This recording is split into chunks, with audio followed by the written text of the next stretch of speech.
goof up with him. See what she does.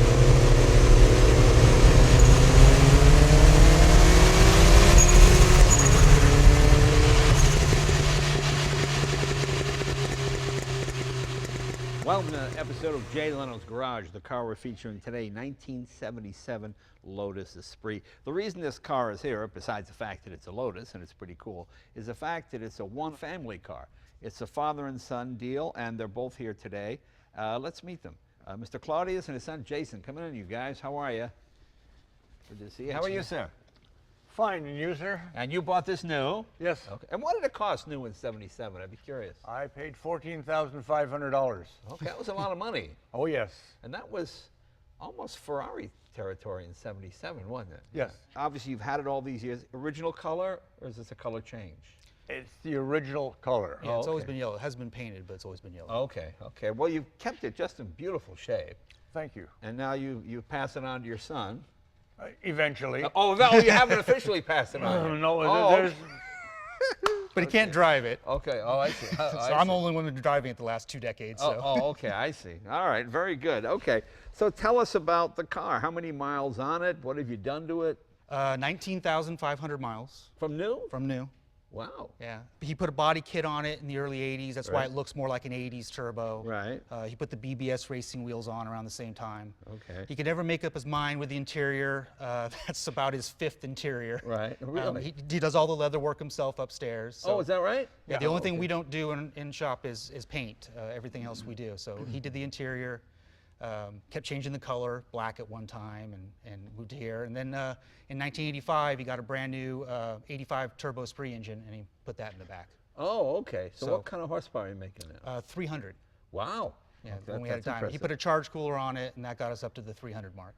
Now, you guys are you in the automotive business? Is it a hobby? What? No, the same year I was born, in '71, he started working on just Lotuses. Okay. He had a Europa before this, and he was part of the Lotus organization and did authorized service for them back in the day. Oh, wow. Okay. And then kind of branched off to be independent in the early 80s. So. Well, I got to ask, why only 19,000 miles? That's like 500 miles a year, isn't it? Because I have everybody else's car to drive. Oh, well, I guess that probably makes sense. Throughout its life, it's been a part half of its life because he's always modifying something.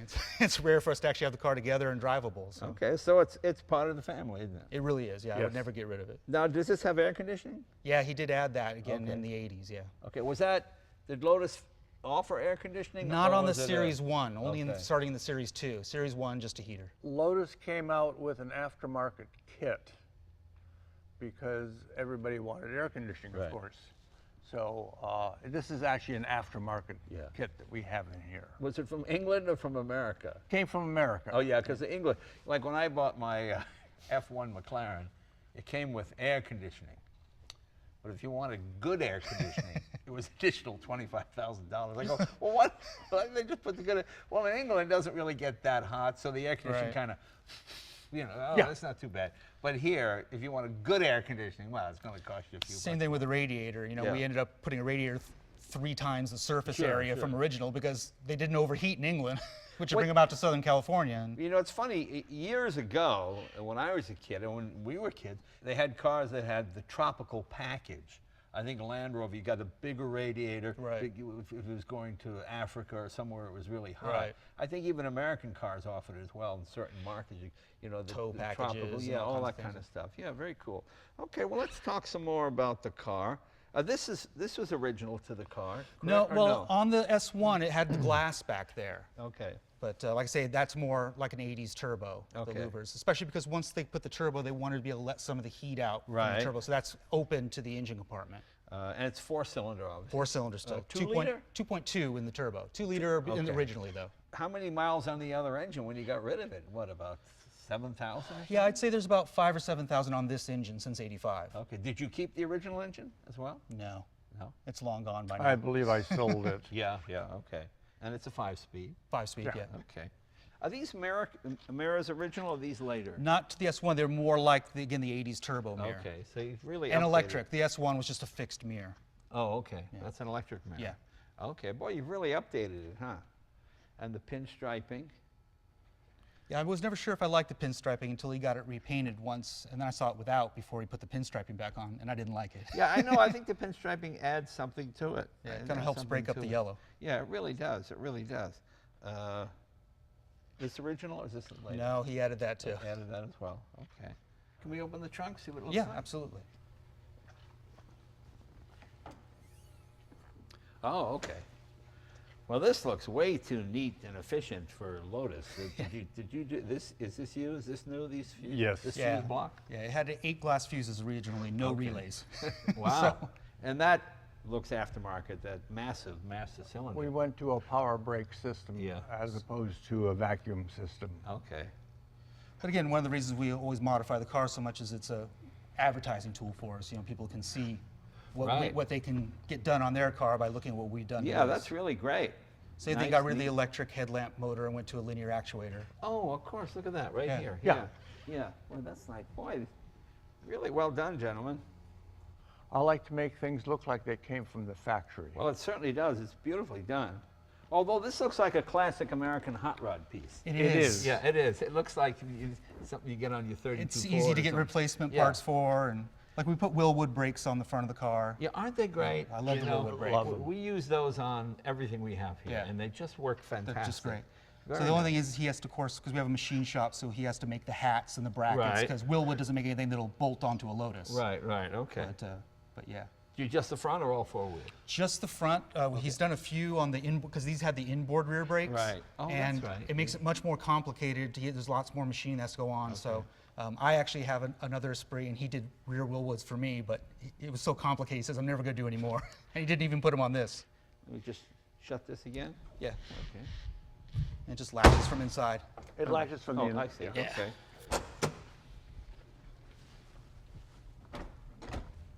Let me ask you about something. Now this doesn't look Lotus. Is that you as well? That's something I machined out of a solid billet of aluminum.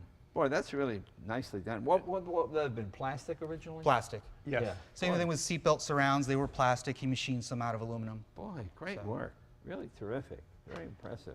And then some of the plastic bits that are no longer available, he built a vacuum form machine. So like these B-pillar pieces and everything, we can make new ones. Yeah. Because you can't get them anymore. So he has molds, and he'll just use a vacuum form Wow. and pop Okay. out new plastic ones. Cool. Let's come around the back of the car here. This is original, isn't it? Yes. Yes, that's original. Every British car from the 70s had those lights. Right, right. Let's take a look at the engine. Can you open Sure. the back here? Absolutely.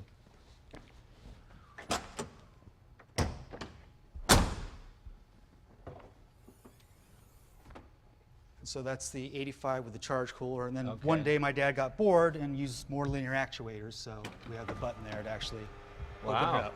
Look at that. Because they were always just meant to kind of just come off and set them next to the car, and he always thought that was a pain. So you've used an electromotive, so there's no distributor anymore or anything, but we still got the good old DeLorto carburetors. Yeah, I can remember back in those days saying fuel injection, I don't want that crazy stuff. Give me a carburetor. Yeah, it seemed easier, right? You could Yeah, tinker with yeah. it yourself. And this is all you as well, right? He machined out those caps out of chunks and then used the CNC to put the engraving on them. Yeah, see, this is what people did before Netflix and stuff. They made things. You worked at home, and see, you Yeah. can't beat this. Yeah, all the special brackets to mount everything. He's machined all those out. These and- baby boomers know what they're doing, you know what I'm saying? This is, boy, it's just a beautiful job. Just Thanks. a beautiful job. And I imagine it runs nice and cool, probably, doesn't it? It does, yeah. It seems to always stay within operating temperatures. I don't have a problem. Is that what the horsepower was, 300 when it was new, or for No, this motor, this, I mean? this motor would have been about 2 1/4, but he's been in there since then and changed the compression, the pistons and the rods, using all the CP pistons and Right. everything else. And so we've modified inside the engine, and we got it up to about 260. And then when we added the charge cooler, we took it to the dyno again, and we got it up to an even 3. Wow. And you run it on pump gas, right? Yeah, I usually put premium in it, but yeah, Right, just yeah, off well, pump yeah, gas. of course, And then he added the air temp sensors before and after the charge cooler, so we can actually monitor how much we're changing the air temperature coming out of the turbo. I can get as much as 100-degree Fahrenheit swing Yeah. from coming out of the turbo before it goes in. And you have a second area here to store as well. Right. Yeah. And then of course that's to put gear oil in the box. Oh, okay. But you made that as well. No, I just carpeted the plug. That's the factory plug. I Oh, just carpeted carpeted. Well, you carpeted the plug. I mean. Yeah, so you didn't see the black. Because I thought, plug. what made that indentation? Right. But it's not. Yeah, but you pop that off, and that's where you Yeah. fill the gear oil Okay. from the top. Very cool. Now, what did you shut that? Where's your button? Oh, it's the same button. Oh, same button. There you go. Just closes it. That's great. This has got to be the greatest 77 Lotus Esprit that's out there. Oh, hope so. And I noticed another modification. Is this bigger? Well, of course, because he put the turbo tail on it. Right. So usually even a factory car, you'll see it where it's bolted on. Lotus Right. never fiberglassed the tail on. So I see. that's why this car had to be repainted, because when we fiberglassed the tail on, you know, we had to repaint the car. And when he made the mold for the tail, my father said, well, why do I need an area there big enough for a European plate? So he just Right. made the little box for an American. Yeah, yeah. It's kind of the way you can tell ours is, you know, not an original turbo. And how about the Lotus factory guys? Have they seen this car? Probably not. When Rolls-Royce owned Lotus in the 80s is when he started having a falling out with them. Yeah. They didn't like him modifying the cars. He was even, back in the early 80s, putting 215 aluminum Buicks into the back of Oh, is that S1s right? and Yeah. everything. Yeah. Okay. And they weren't Wasn't crazy thrilled about with that. that. Yeah. But he figured No. he was, you know, No. doing better business without the business Lotus themselves sent him. So we haven't actually had a relationship with Lotus since the 80s. And you've got dual fuel tanks. Yep. And there's a crossover tube or There's a switch? crossover. Of course, Lotus only put a 1/4 inch. So when we did the tanks, we put a 5/8 inch. Yeah, yeah. Yeah, so they expect a 1/4 inch for the gas, so you would never be able to fill it from just one side. Yeah, yeah. I still take the other cap off to let the air out, but I Right, can right. fill it from one side now. All right, very nice. Just push it down. Yeah. Yep. And can you see out of these? Is that? I can. Yeah. Yeah, but certainly the visibility is not great. If I want to pass, I find it better to accelerate around something and pass than Yeah. try to kind of merge in the other way. And how big a gas tank these have? About 14 gallons? 7.5 a side, so yeah, 15 gallons. Okay, 15 gallons. Okay, cool. Let's see. We got the BBS wheels. As you Yeah, said. Lotus, you know, everything was just, well, that's enough. You know, they never thought about trying to make it better. It I'm was surprised they just did 4 lugs on the wheels. Back in the 70s, they did, yeah. Once they went to the turbo in the 80s, it was 5. Okay. That's another way you can tell it's not an original turbos. Okay, yeah. He still has the 4-lug wheels. Did you add the third brake light? He did, Yes, yeah. I did. That's nice. And that's nicely integrated as well. Boy, you do beautiful work. It's really an impressive car. You don't really see a lot of these around anymore, No. you know? I mean, I do every day, but Yeah, yeah, shop, yeah, yeah, yeah. you don't see a lot of them driving around. But the guys that have them are real enthusiasts. I imagine you must have enough customer base to keep Yeah. you going, huh? Yeah, thankfully, that a lot of the customers are willing to put more money in them than they're worth. Right, right. That's good for us. Yeah, yeah, You yeah. know, bad for them, but good for us. Yeah, no, it's great. I mean, Lotus people are you know, I've got my Elan. I mean, it's the greatest car. Yeah. Because, you know, it's funny when I talk to young people, they think a light car is 3,000 pounds. We tell them something weighs 1,600 pounds. And it's a revelation when you drive them. Everything is so light and brakes last longer and everything else. Oh, yeah. Can we take this one for a ride? Absolutely.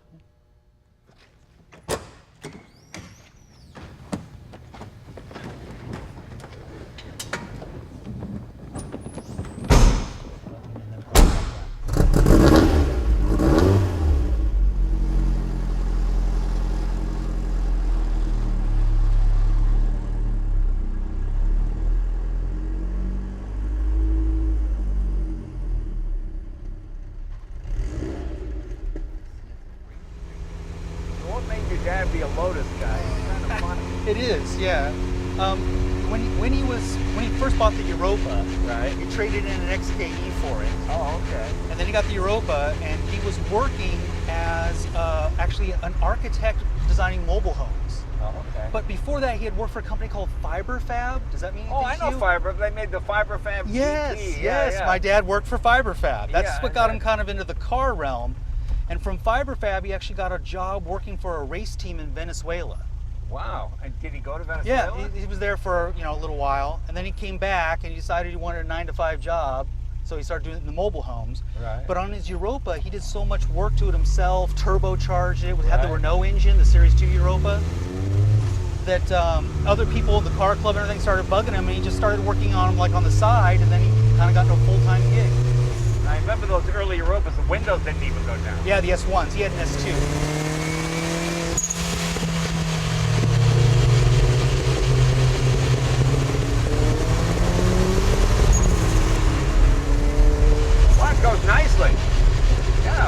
very nice. Well, like you were talking about with the weight, you know, it helps that the car's about, you know, 2,300 pounds or so. 2,200 pounds, that's what it is? Yeah. That's like the V8 Esprits. They got more power, but they don't have the weight, so I can keep up with them.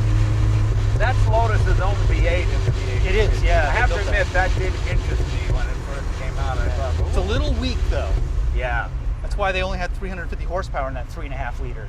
Twin turbocharged 3.5 liter, they only developed 350 horsepower. Yeah, but if it's a real 350 horsepower, that's not so bad. No, they're not so bad. Like on Steve's, we did twin charge coolers to get some more power. Is it a 4-valve or a 2-valve? It is 4 valves per cylinder. Wow. Yeah, 4 cam. And it must be tricky getting those to meet emissions. Yeah, it can be. Of course, the old impressive at 2.2 liters. You know, the steering feels heavier than I would imagine to be. It's interesting. Yeah. Well, it probably doesn't help that technically the tires and wheels up front are bigger than original. Yeah, that's what it is, yeah. So without the power steering help, it's all you moving them around. Having a Lotus like falling in love with the wrong woman, you know, it's just, you know it's a mistake, but it's so exciting. Lotus is a real one about the handling. I mean, they're just wonderful, such wonderful handling cars. And with this extra power, boy, it really makes a difference. Oh yeah. You know, it's funny, I thought when the V8 came out, it would just be the be-all, end-all. Oh, that'd be great. Now Lotus is finally in there with, you know, Ferrari and Corvette and all these high-powered cars, but it never really quite caught on, did it? No. It's weird. I don't know why. I love the fact that they built their own V8. It was their own, right? Yeah, it's a neat car. I mean, and they it were never Buick or anything. No, and they were never really over $100,000 car either. Right, yeah. You know, they just never had the sales and service back in the day.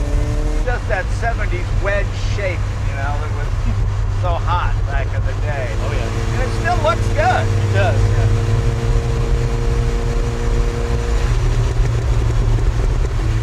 So you've known this car pretty much your whole life, huh? Pretty much. I got it when I was 6 years old. Wow. Now, did you take this to your prom when you were in high school? No, I actually didn't. Just did the limo thing like everybody else. Oh, really? Yeah. Oh, man. Wouldn't that be cool? Would your dad not let you borrow it? Probably not. No. My very first night, I told you I had a Lotus Elan. Right.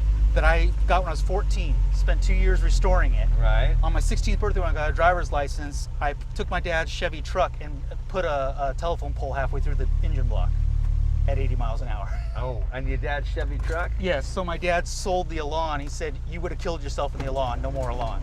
Wow. So I never drove it. Wow. Spent 2 years restoring it, never drove it. Nope. So I think I had to earn my place before he let me drive this again after that incident. So when did you finally get to drive this one? Kind of in my early 20s. Oh, okay. Yeah, this car really only existed in the 70s. It looks like a 70s car. Absolutely, you know, yeah. When he designed it, you know, all the other Italian models he designed. Yeah. Dario really knew a thing or two about this. That's right. Dario did this. Yeah, he did this. That's right. He did do this, yeah. This was one of the first. Well, the Countach was really the first real wedge car, wasn't it? Yeah. Although there were some show cars. I don't know. There's so many in that period. I have no idea how aerodynamic it is, or if it actually aerodynamics actually work, or it's just visual. But you know, it's kind of why I like Cadillac with their new sharper edges on some of their designs, because cars got so kind of round and plain.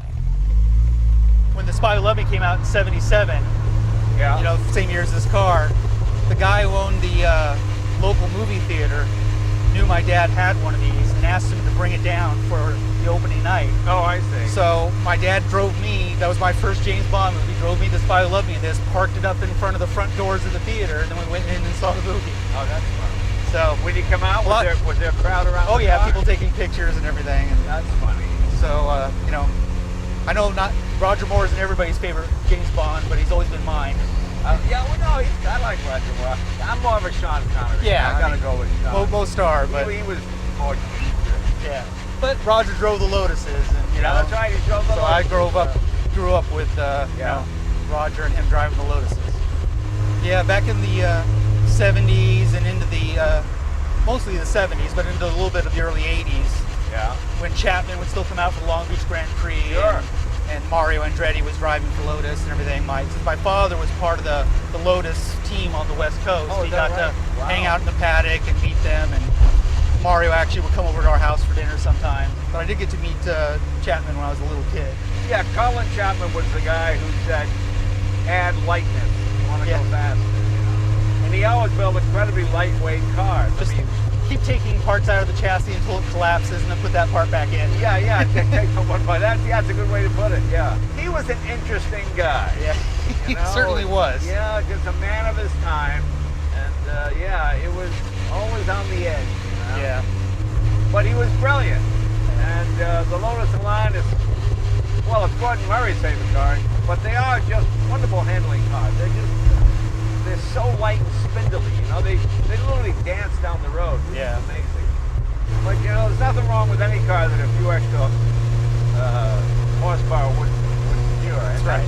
And that is the classic case of that, because they were never quite in the same Ferrari, Lamborghini, you know, because they always had four-cylinder motors, small motors. That's where I really thought when the V8 came in, okay, now they're in the big boy club, you know. Well, even that 907 engine, the four-cylinder that started the Esprit, there was always this idea that they were going to build it into an 8. Remember the way they designed it? They were going to make it so the two bolted together. Modular, yeah. But that never really happened. Turbo really comes in at about 3,500. Yeah, 3,000 starts to come in, but by the time you hit 3,500, that's the fun zone. Well, Jason, thank you and your dad for keeping Lotus alive here. Keeping all these old ones going. It's great. I mean, these upgrades are fantastic. And the way what he's done with the electrical system, it's not all just performance stuff, it's reliability stuff. Yeah, I mean, absolutely. If Lotus had one fault in the 60s and 70s, it was reliability. Great cars. So this one is pretty bulletproof. It's a hot day here in California. We never went over 190 degrees, really. So thanks a lot. Thanks for having us. For us, too. Yeah, that was a lot of fun. Thank you. Very cool. See what she does.